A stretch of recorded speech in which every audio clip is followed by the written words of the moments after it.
So, how much should I spend on Facebook lead ads? So in this video, I'm going to answer that question for you, and I'm also going to go through how much you need to properly test these ads, how to determine whether you're paying too much, and how to know whether you're just wasting your time. So let's get into it. So the first thing to consider is how much do you need to properly test? So obviously $100 US is way too little, and 10,000 US dollars is obviously probably overspending, right?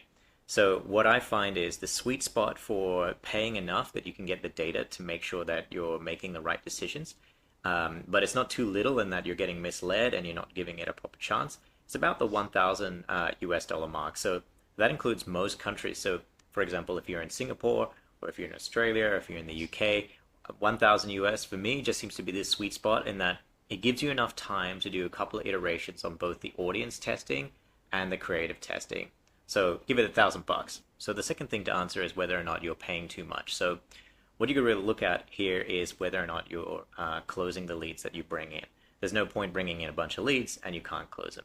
Having said that, you got to remember that lead generation on Facebook is not order taking. So the people who respond to these forms, they don't really know anything about your business. They don't know anything about you. They don't trust you. They probably don't even like you because you're calling them and they filled out some form they forgot about. So it's definitely not order taking. So you need to have really sharp sales skills and remarketing and follow-ups on email to make the sale. So don't give up too early and don't think it's going to be an easy game just because they filled out a lead form. The other way to think about it is to look at benchmarks. So the benchmarks change on Google every year in terms of the Google results showing you how much people spend for a lead. But generally right now, as of 2024, $50 a lead is probably on the really high end. 5 is on the really small end in terms of 5 US dollars a lead, but anywhere between 5 to 40 US dollars a lead in general seems to be about the normal area. Obviously, you want to be as cheap as possible rather than expensive, but just know if you're getting lead costs about that much, that's probably normal-ish. In some industries, it can be really high. So, for example, marketing services, you can expect to pay $60, $70 a lead, maybe even 80 US dollars a lead through Facebook ads just for things like Facebook ad buying services. But that's a story for another day. The third question is, how do you know whether or not you're wasting your time with Facebook lead ads? So first thing you got to make sure is if you're getting leads in, you got to make sure that you call them.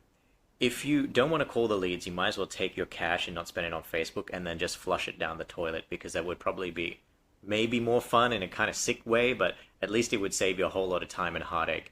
If you don't want to call the leads, just forget about it. If you're going to call the leads, call them within 5 minutes. At least call them in the first day. There's some stats out there and some nice looking graphs that show if you don't call the leads after a day, they're basically 5 to 15% of them will turn around. But as a general rule, if you can't call them in the first day, then don't generate leads on Facebook. There's a small caveat to that is if you're using the right setup so that when people fill out your lead forms, they are prompted to go ahead and book their own call. But you might find that only 5 to 10% of people will self-book. So if you're really testing the channel and you want to get the most out of it, you 100% have to call the leads. Otherwise, you're wasting your time.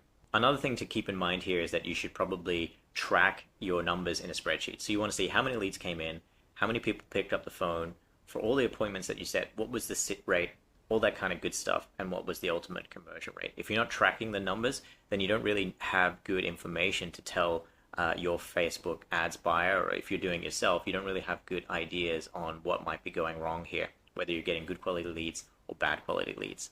For reference here, you probably want to close about 1 in 10 or 1 in 20. So keep that in mind when you're generating leads on the platform. Another thing is you need to give feedback to your Facebook ads person, or if that's you, give feedback to yourself. Because sometimes they just have no clue on whether people are turning up to the calls completely unqualified or not. So you can have a situation on Facebook ads where the person who is responding to it is not actually reading the ad properly and they just love to fill out forms. You get a ton of these leads. So like I said, this is not order taking. This is people who have, maybe understand what you're doing and are half interested and just filling it out while they're watching TV. So you need to give them that feedback right away. There are ways of improving the quality of the leads, and I'll put that in another video later, but you really need to make sure that you're giving that feedback to your Facebook ads person as soon as possible so they can improve the quality of the leads through the copy and the creative and the targeting. So that's another way to make sure that you're not wasting your money on the ad. All right, that's it. So if you have any questions about running Facebook lead ads, drop them in the comments below, and I'd love to answer them. Otherwise, have a good day and see you next time.